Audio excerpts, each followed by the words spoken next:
Je disais à Sophie, le titre de la prédication ressemble à un vieux traité de politique écrit en 1600 quelque chose. Il manque juste la page un peu fioriturée. Bonjour à tous, bonjour à toutes.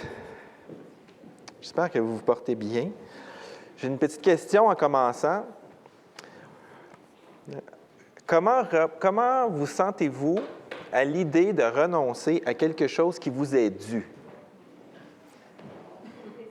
On vous doit quelque chose, vous le méritez, c'est vraiment à vous. Et là, on vous dit, vous devez y renoncer. En fait, je vous demande plutôt, qu'est-ce que ça prendrait pour que devant cette chose-là que vous devez recevoir, vous vous dites, effectivement, j'ai le droit de le recevoir, mais je préfère le relâcher, je préfère ne pas le prendre. Qu'est-ce qui rendrait ça possible? L'amour, effectivement. Évidemment, ça dépend peut-être aussi de l'enjeu.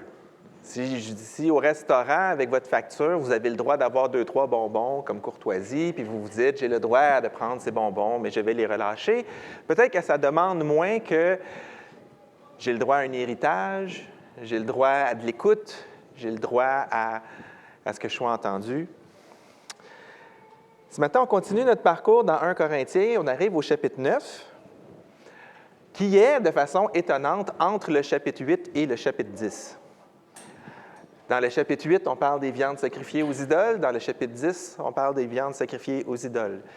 Dans le chapitre 8, on parle de l'édification de l'Église. Dans le chapitre 10, on parle de l'édification de l'Église. Et là, on est en plein milieu et on va parler de liberté. Ça ressemble à quoi, ça? Ça ressemble à l'outil préféré à Paolo. Le chiasme. Cette section-là, en fait, si on voulait vraiment la faire apparaître comme les Corinthiens l'ont perçu, il faudrait prendre 8, 9, 10 d'un seul coup. Imaginez, eux, la lettre, elle a été lue devant eux. Ils ont tout reçu, l'épître. Nous, on la prend par bouchée. Eux, ils l'ont tout reçu comme une immense claque au visage un dimanche matin. Et il y a un prédicateur qui fait ça. Il a appris par cœur la première épître aux Corinthiens. Et ce qu'il fait, c'est qu'il la récite. Et c'est vrai que ça fait un impact quand on entend toute la lettre d'un seul coup. Mais c'est bon aussi de s'arrêter pour la prendre par bouchée. Mais ici, il faut comprendre qu'on est dans un arc. Et là, on est en plein milieu de l'arc. Paul, quand il parle de la viande sacrifiée aux idoles, 2 fois. Quand il parle du faible et du fort, 2 fois.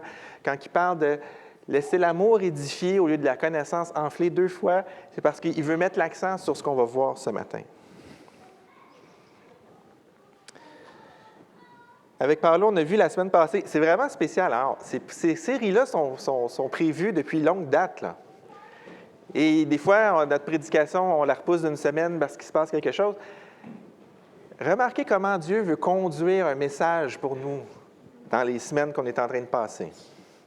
La semaine passée, Paolo a dit « La liberté chrétienne est une liberté orientée par la volonté de Dieu. Étant libre sans faire de la liberté un voile pour faire la méchanceté, mais agissant comme des serviteurs de Dieu. » Ce dilemme-là qu'on est libre, mais on est serviteur. Aujourd'hui, Paul nous montre à quoi ça ressemble. Un serviteur qui fait ça. Le paradoxe de la vie chrétienne, libre et serviteur en même temps. On ne va pas lire tout le chapitre 9, on va prendre une bouchée, puis l'autre bouchée, le 15. On va lire jusqu'au verset 18 ensemble. « Ne suis-je pas libre? Ne suis-je pas apôtre? N'ai-je pas vu Jésus-Christ notre Seigneur? N'êtes-vous pas mon œuvre dans le Seigneur? Si pour d'autres je ne suis pas apôtre, je le suis au moins pour vous, car vous êtes l'empreinte qui authentifie mon service en tant qu'apôtre dans le Seigneur. C'est là ma défense contre ceux qui m'accusent. N'avons-nous pas le droit de manger et de boire? De la misère? Ah, on va prendre de l'eau. N'avons-nous pas le droit d'emmener avec nous une sœur qui soit notre femme, comme le font les autres apôtres, les frères du Seigneur et Céphas et Pierre? Ou bien sommes-nous les seuls, Barnabas et moi, à ne pas avoir le droit de ne pas travailler? Qui donc sert dans une armée à ses propres frais? Qui plante une vigne et n'en mange pas les fruits? Qui prend soin d'un troupeau et ne se nourrit pas du lait du troupeau? Est-ce purement d'un point de vue humain que je dis cela? La loi ne le dit-elle pas aussi? En effet, il est écrit dans la loi de Moïse, « Tu ne mettras pas une muselière au bœuf quand il foule le grain. » Dieu s'inquiète-t-il des bœufs? Ou bien est-ce principalement à cause de nous qu'il parle?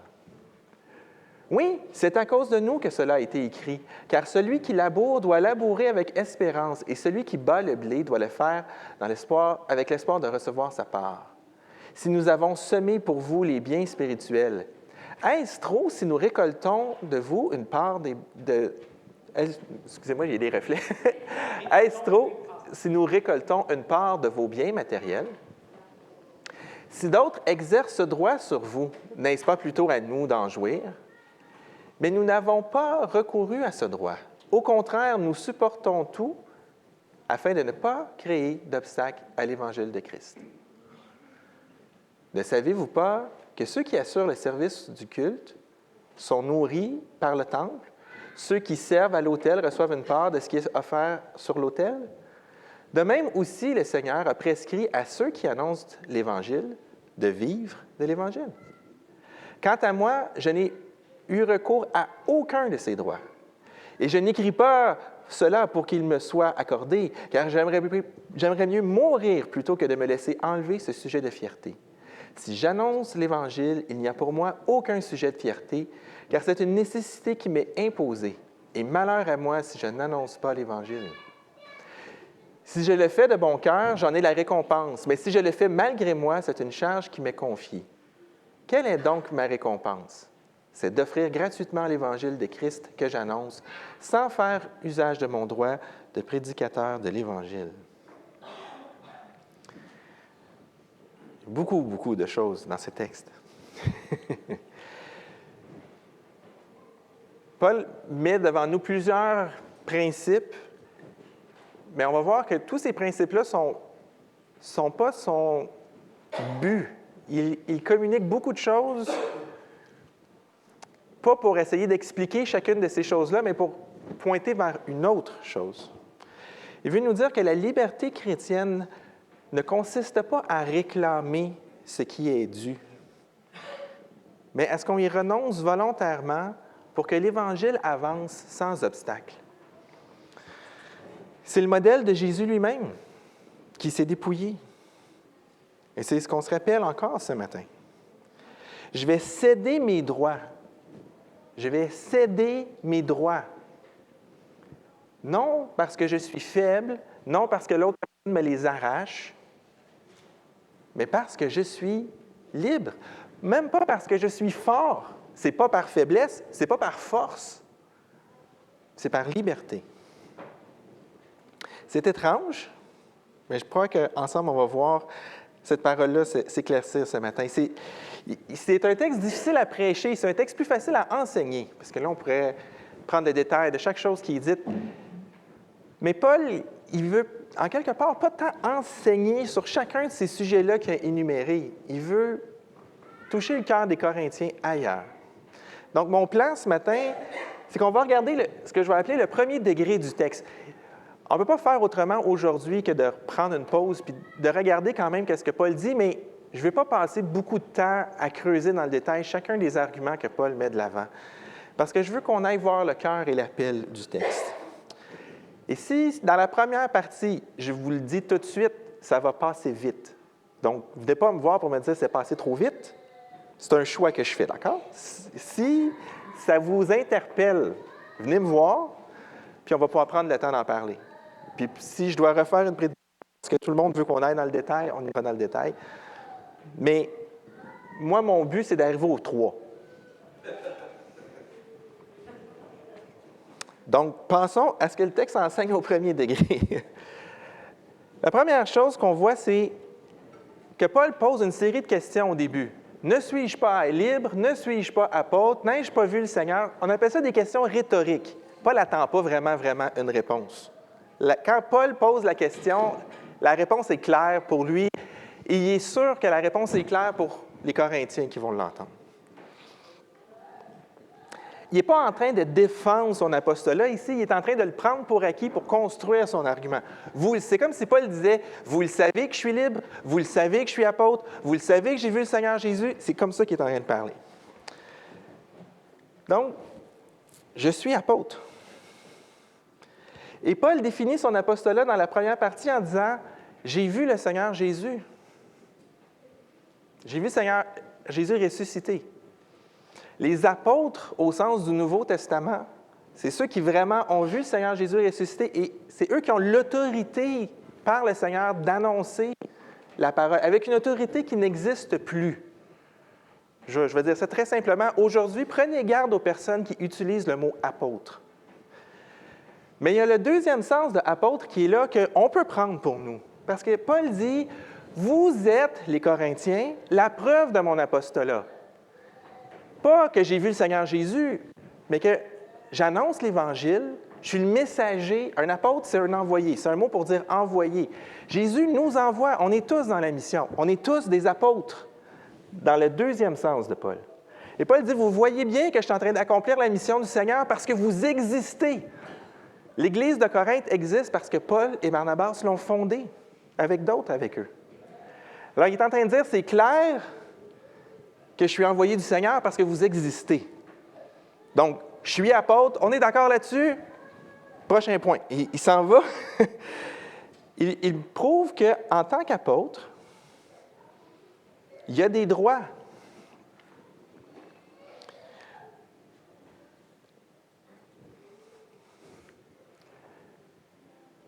Je suis mélangé dans mes choses.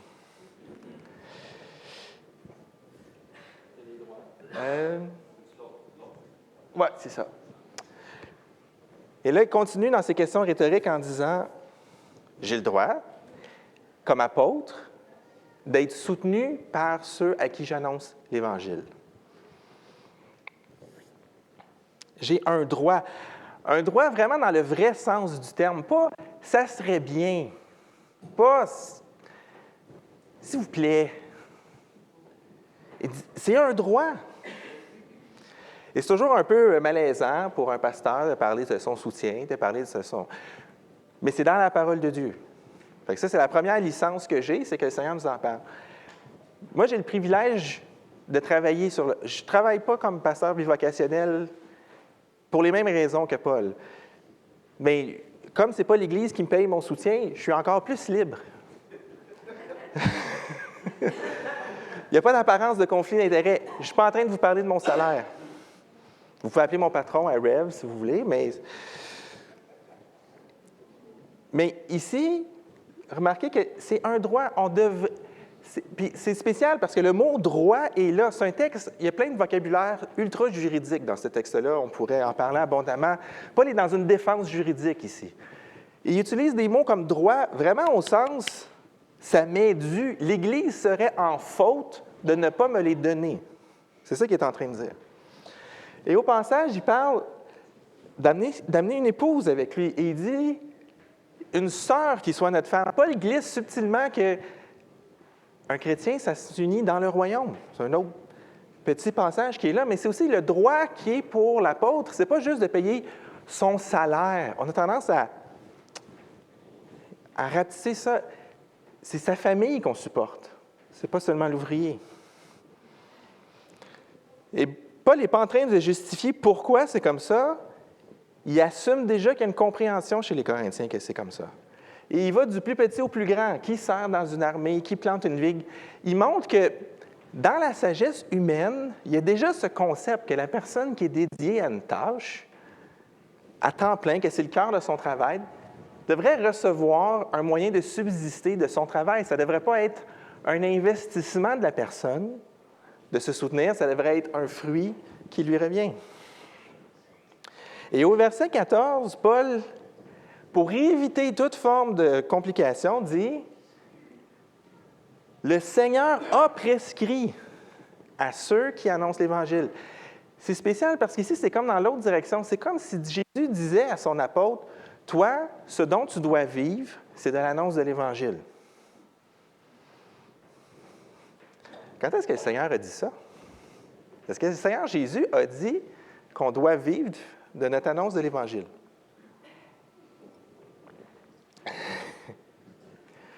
Dans Luc chapitre 7, Jésus envoie ses disciples et il dit « Restez dans une maison. Si vous arrivez dans une ville pour annoncer l'Évangile, qu'une maison vous reçoit, restez là. » Et qu'est-ce qu'il dit? Estorquer les gens pour avoir un maximum de cash? Non. Mangez ce qu'on vous donnera, buvez ce qu'on vous donnera, car l'ouvrier mérite son salaire. N'allez pas de maison en maison pour vous enrichir. Vous allez faire la mission. Les gens qui vous reçoivent, restez là. Prenez ce qu'ils vont vous donner. Ça va être votre subsistance. Cherchez pas à vous enrichir. Cherchez pas. Simplement faites votre mission. Puis, vous allez vivre de votre travail. Donc, on a 14 versets où Paul martèle « J'ai le droit pour vrai. C'est le Seigneur qui l'a mis. La sagesse humaine l'a dit. Même les non-croyants comprennent ça. Ça devrait être logique que si je suis en train d'annoncer l'Évangile chez vous, vous seriez en train de me soutenir. » Pour Paul, ça, c'est même pas à débattre. Mais il construit tout ça pour arriver à dire quoi?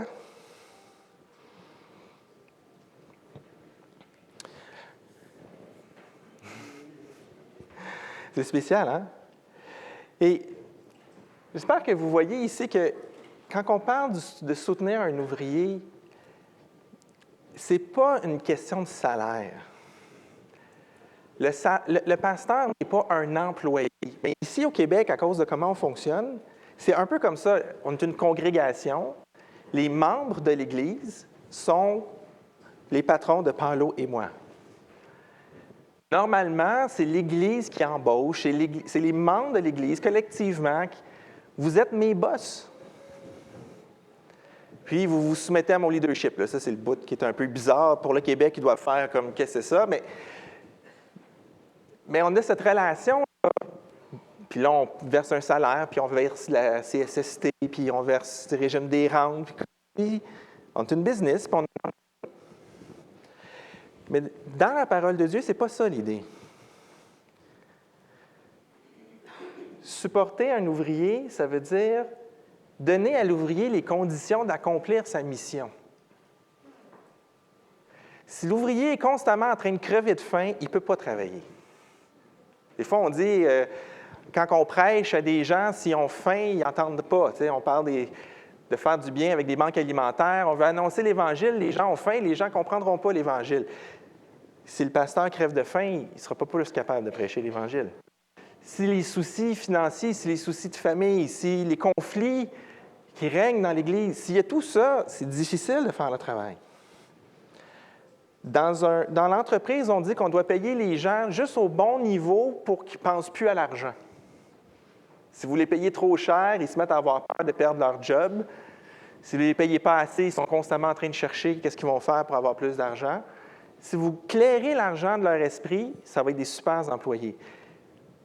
C'est un principe biblique. Si on supporte l'ouvrier, je ne vais pas dire l'employé, si on supporte l'ouvrier en prenant soin de lui, de sa famille, de son repos, puis, quand Paul parle ici, il parle de personnes qui sont dédiées à l'Église. Là, on parle de l'ouvrier, on pense tout de suite au pasteur, mais les gens dans l'Église qui investissent beaucoup de leur temps, qui sont pratiquement à temps plein, parce qu'ils sont à la retraite, ils sont pratiquement à temps plein dans l'Église le reste du temps, on doit entourer ces personnes-là. Puis ça ne veut pas dire financièrement, parce que peut-être que le besoin n'est pas là, mais les accompagner au minimum dans la prière, mais en étant à l'écoute de ce qu'ils ont besoin, en prenant soin de leur famille. Des fois, Gilles trouve ça difficile de me ralentir. Il essaye de prendre soin de l'ouvrier. Donc ça, c'était le bout qu'il fallait aller vite. Maintenant, on arrive dans le cœur du texte. Paul met beaucoup d'emphase pendant 4 versets sur le fait qu'il a le droit à un soutien. Pour faire quoi? Pour arriver à dire qu'il n'en veut pas.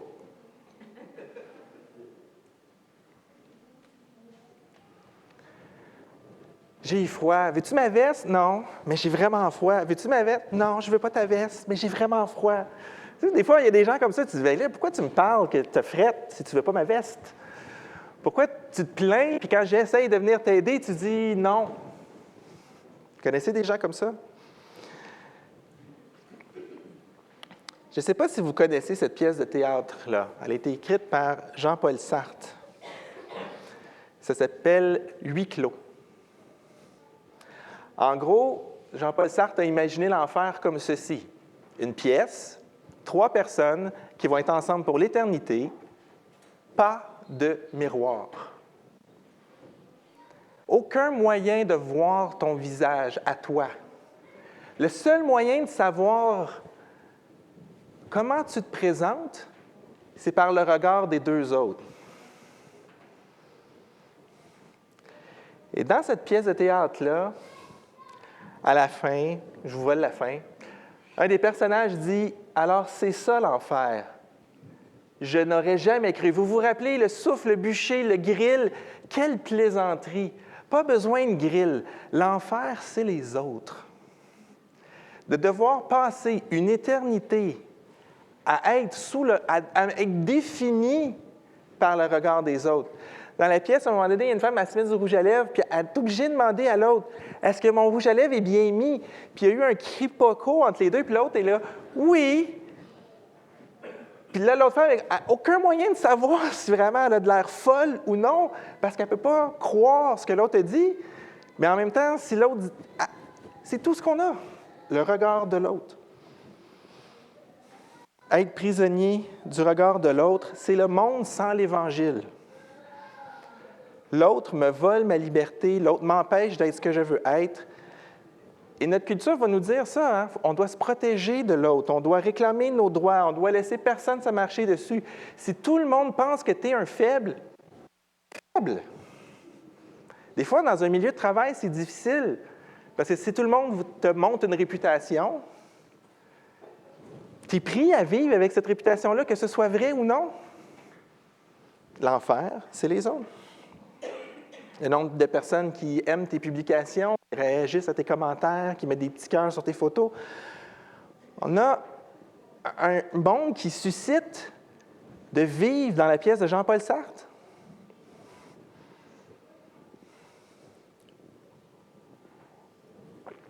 Dans notre texte, Paul a tous les droits. Il renonce à tous ses droits, pas parce que l'autre est un fardeau dont il faut se libérer, mais parce que l'autre a une valeur infinie. Là, Paul est en train de changer. À la toute fin, Paul change complètement la perspective. Moi, je veux que rien ne fasse obstacle à l'Évangile. Et quand Paul parle de l'Évangile, il ne parle pas simplement d'annoncer la mort et la résurrection du Seigneur comme pardon pour nos péchés. Il parle de cette bonne nouvelle qu'on est adopté dans la famille de Dieu. C'est la conversion et tout ce qui suit la conversion. L'Évangile, c'est la mission de faire des disciples. On peut ressembler, on est agréable au Seigneur, on peut ressembler au Seigneur, il nous transforme. C'est ça la bonne nouvelle. Si pour Sartre, l'autre c'est l'enfer, pour Paul, l'autre est la raison pour laquelle il est prêt à tout abandonner. Au lieu de voir l'autre comme une menace, il voit l'autre comme quelqu'un à servir. Il voit l'autre comme quelqu'un pour qui je dois lui annoncer l'Évangile. Je dois faire vivre l'Évangile pour lui. Peu importe ce qu'il va penser de moi.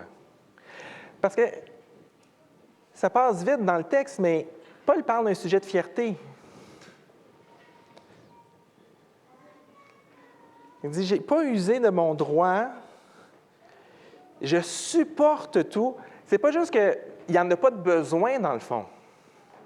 Il est prêt à supporter la difficulté de ne pas être soutenu par l'Église parce qu'il vise quelque chose de plus grand. Il ne veut pas créer un quelconque obstacle à l'Évangile. Et les Corinthiens, on l'a vu au premier chapitre, dans les premiers chapitres, c'est-à-dire, ils aimaient ça des maîtres à penser, ils aimaient ça commanditer la bonne personne parce que ça les faisait sentir. Paul a dit, il n'y a aucune chance. Il n'y a aucune chance que je reçoive un soutien de cette Église-là, parce qu'ils vont s'enfler d'orgueil, puis je ne serai plus capable d'annoncer l'Évangile. Donc, tant pis, je vais faire des tentes. Barnabas et moi, on va faire des tentes, on va faire de l'Église, parce que si jamais il avait le malheur de nous soutenir, il s'enflairait et il n'écouterait plus. Il y a un droit, mais il ne l'use pas, pour que tout le monde puisse avoir un accès libre à l'Évangile. Et si, comme croyant, tu cherches toujours à revendiquer tes droits, c'est mon droit, c'est à moi, ça m'est dû, Paul dit oui. Paul ne dit pas, non, tu n'as pas de droit. Il passe 14 versets à expliquer pourquoi il y a des droits. Pourquoi même que c'est un devoir? Pourquoi même le Seigneur demande qu'on fasse ça? Pourquoi même le Seigneur demande à ses ouvriers de faire ça? Puis c'est spécial parce que Paul dit, je suis quand même libre de ne pas faire ce que le Seigneur Jésus demande.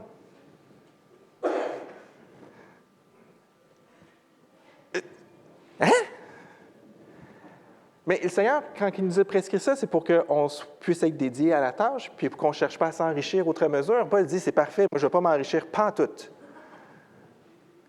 Mais si jamais, les gens qui me recevraient dans la maison seraient tellement enflés d'orgueil de pouvoir me nourrir que, Seigneur, si je fais ça, je n'annonce pas ton évangile, ils vont être pris. Seigneur, aucun problème avec ça. Même si le Seigneur dit, même si c'est un commandement du Seigneur de prendre soin des ouvriers, l'ouvrier peut quand même dire, non, tu n'es pas prisonnier de ta liberté et de tes droits. C'est bizarre, hein? Des fois, les Québécois, on est comme ça. On a tellement peur que quelqu'un nous prenne quelque chose qui est à nous, qu'on va revendiquer nos droits coûte que coûte. Mais comme chrétiens, on est libre de ça. On n'a pas besoin de ça. Puis on va recevoir des commentaires. « Ah, tu vas te faire manger la laine sur le dos, tu vas te faire exploiter. » Est-ce que j'ai besoin du regard de l'autre pour savoir si mon rouge à lèvres est croche? Je suis adopté par le Seigneur, je suis en train de faire ce que le Seigneur demande. Quand même, les gens autour de moi pensent que je me fais exploiter. Qu'est-ce qui compte? Notre mission, comme chrétiens, n'est pas de faire valoir nos droits.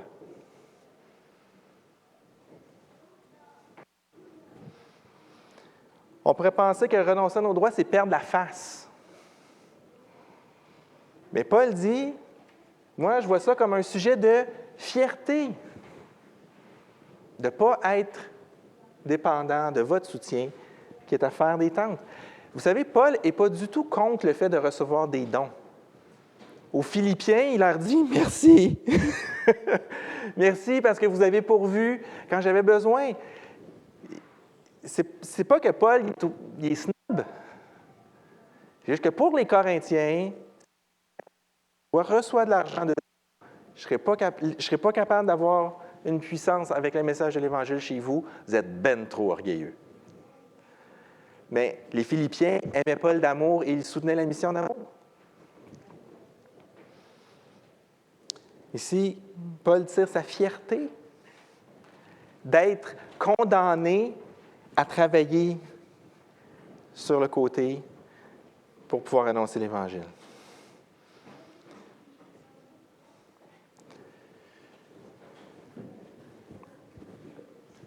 L'Évangile, ça renverse notre façon de comprendre le monde. Et vous savez, on a parlé déjà quelques fois qu'on veut aller vers une Église interculturelle. Pas sans culture. Pas avec une mosaïque de culture, mais où on va se comprendre un peu. Et l'Évangile, c'est ça qu'il est en train de faire, là. C'est pas de revendiquer nos droits, comme dans le code légal. C'est pas de revendiquer l'honneur, comme on est habitué parfois à ce que les personnes qui sont en position d'autorité doivent être honorées. On cherche ni l'honneur, ni nos droits. On cherche à ce que l'Évangile puisse être manifesté d'une façon puissante au travers de notre vie.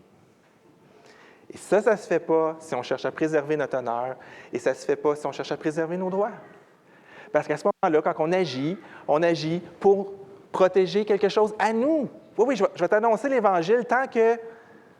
Je vais vivre l'Évangile avec toi tant que je ne perds pas mes droits, tant que je ne perds pas la face. Paul dit, non, moi, je vais annoncer l'Évangile gratuitement, sans faire usage de mon droit. Et vous savez, je ne sais pas, les ados, je ne sais pas, les plus jeunes, comment vous voyez ça? Il y a un discours sur un monsieur qui ne prend pas son argent quand il annonce l'Évangile, ou le fait de ne pas mettre une muselière à un bœuf, boire le lait du troupeau, je ne sais pas comment ça sonne, mais ça sonne vraiment comme... C'est des choses qui vous étaient dues, qui étaient dues aux gens. Puis des fois, dans nos relations avec les gens à l'école, on ne veut pas passer pour un épais, on ne veut pas passer pour quelqu'un de faible, on ne veut pas avoir l'impression qu'on... Sachez que le Seigneur Jésus vous donne une valeur qu'aucun groupe d'amis peut vous donner. Je parle aux adolescents, mais j'espère que les adultes en écoutent aussi. Paul avait trouvé quelque chose de plus précieux que son droit. Il avait trouvé le privilège de pouvoir annoncer l'Évangile sans aucune chaîne, sans aucun obstacle ou avec le moins d'obstacles possible. En Jésus, tu peux devenir assez solide pour ne pas avoir besoin de prouver ton point à tout le monde. Les guerriers du clavier sur Internet, là, on peut mesurer l'insécurité à la quantité de mots en lettres majuscules qui sont écrites. Si tu es en Jésus, relax. On peut perdre un débat, on peut ne pas avoir le dernier mot dans un débat. Et c'est pas grave. Et quand on est libre, ça l'impressionne les gens. Maintenant, Paul, quand il renonce à ses droits, il n'invente rien. Vous savez, Paul, il n'invente rien. Ce n'est pas quelque chose que Paul a sorti tout seul de sa tête. Paul, il a imité quelqu'un. Dans Luc, chapitre 22, Jésus est avec ses disciples. C'est le dernier repas. Et là, il y avait une rivalité entre les disciples pour déterminer qui devait être considéré comme le plus grand. Bien sûr, à la veille du fait que le maître va se faire crucifier, c'est vraiment les sujets d'actualité importants. Et Jésus leur dit, les rois des nations dominent sur leur peuple et sur ceux qui exercent. Et ceux qui exercent le pouvoir se font appeler bienfaiteurs. Que cela ne soit pas votre cas, mais que le plus grand parmi vous soit comme le plus jeune, que le plus grand soit comme le plus jeune. C'est qui a de l'honneur dans une famille? Le patriarche ou le plus jeune en bas? Jésus est en train de dire que celui qui a le plus d'honneur, qu'il soit comme celui qui n'en a pas. Et que celui qui commande soit comme celui qui sert. Qui est le plus grand? Celui qui est à la table, en train de manger, ou celui qui vient le servir? C'est celui qui est à la table. Et pourtant, moi, je suis au milieu de vous comme celui qui sert. S'il y a quelqu'un qui mérite d'être servi, c'est le Seigneur Jésus. Et Jésus leur dit, vous m'appelez maître et vous faites bien. Oui, je suis au milieu de vous comme celui qui sert.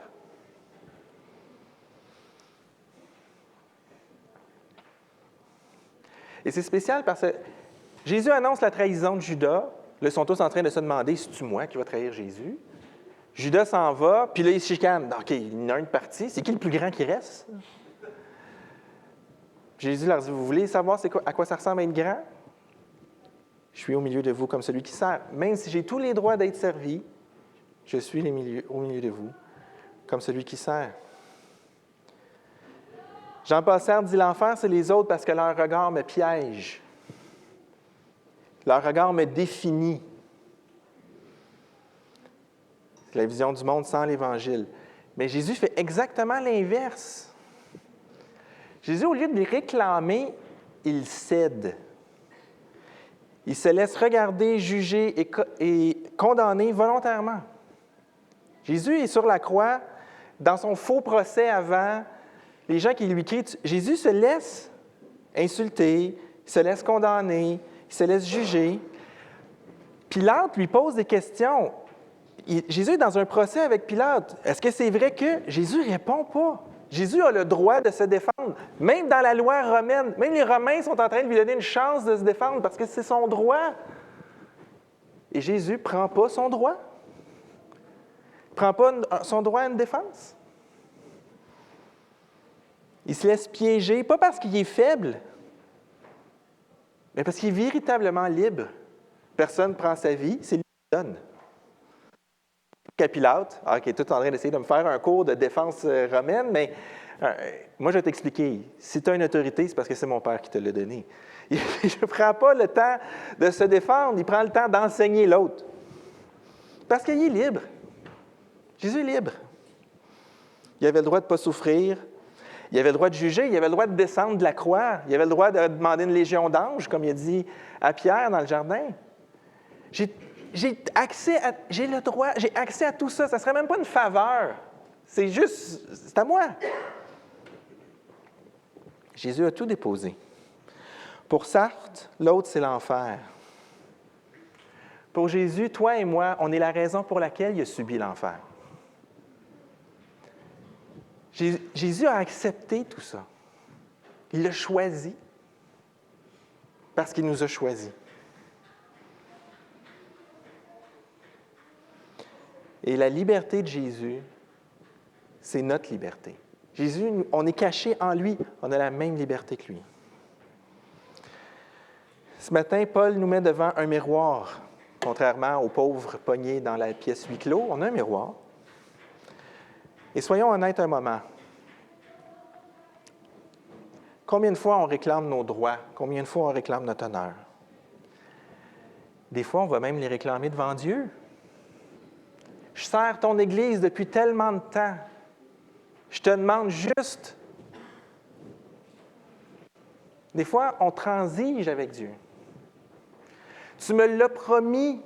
J'ai le droit à tes promesses, Seigneur. On réclame des fois nos droits devant les autres. Tu m'as blessé, tu me dois des excuses. Tu me dois le respect. Et là, la clé, là, c'est que Paul fait tout ça pourquoi? Pour l'Évangile. Pour qu'on vive l'Évangile. Pour que les Corinthiens soient touchés, soient transformés par l'Évangile. Quand je parle de céder nos droits, c'est pour l'Évangile. Est-ce que l'autre, comment je peux toucher l'autre? Comment je peux vivre le fruit de l'Esprit dans ma relation avec l'autre? Ça se peut que je perde un droit, ça se peut que je renonce à quelque chose, comme on a vu au chapitre 5 avec les procès. Laisse tomber ton droit pour qu'on puisse vivre l'harmonie, pour qu'on puisse protéger l'unité de la paix. Parce que tant qu'on réclame et qu'on se bat pour nous, l'Évangile ne progresse pas. Parce qu'on crée des obstacles.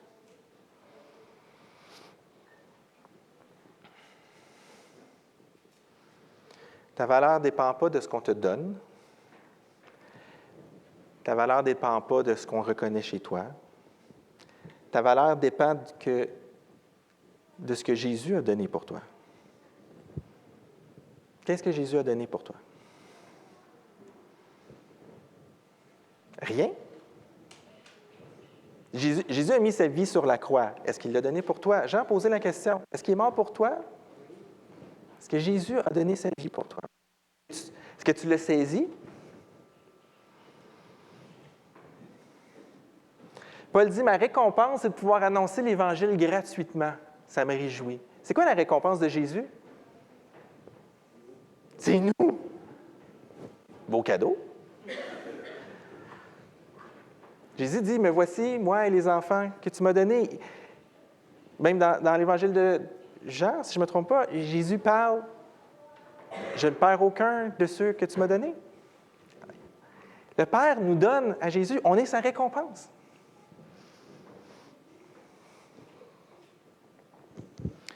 En Jésus, je peux céder mes droits, pas parce que je suis faible, mais parce que je suis libre. Et la liberté chrétienne, c'est une bestiole compliquée. Parce que la liberté chrétienne, elle abandonne tellement de choses, elle se contraint à tellement de choses. Pour ceux qui sont en ligne à la maison, vous ne pourrez pas prendre le pain et la coupe avec nous. Mais vous pouvez prendre un temps devant le Seigneur et déposer ce que vous retenez. Si je vous disais, ce matin, le Seigneur va parler à chacun de vous. Il y a une enveloppe qui va apparaître dans votre main. Et dessus va être écrit quelque chose que vous devez abandonner pour servir le Seigneur. OK? Donc là, imaginez, là, on va faire comme si on était dans Peter Pan. Vous allez imaginer, puis ça va apparaître, OK? Imaginez une enveloppe dans votre main. Dedans, il est écrit une chose que vous devez abandonner pour servir le Seigneur. Là, vous imaginez que vous ouvrez l'enveloppe. Vous êtes avec moi? Je suis en train de faire de l'hypnose collective. Là. Vous ouvrez l'enveloppe. Vous mettez votre main sur le petit carton. Vous sortez le carton de l'enveloppe. Quel mot vous ne voulez pas qu'il soit écrit là? Tout sauf ça, Seigneur. Tout sauf ça. Tout sauf ça, Seigneur. Okay? Je ne sais pas ce que vous avez écrit. Je ne vais pas vous demander ce que vous avez écrit. Jésus, lui, il a enduré le jugement, l'insulte, l'opprobre, la séparation avec son Père. Il ne restait plus grand-chose d'autre à mettre. Il n'y a pas grand-chose de plus.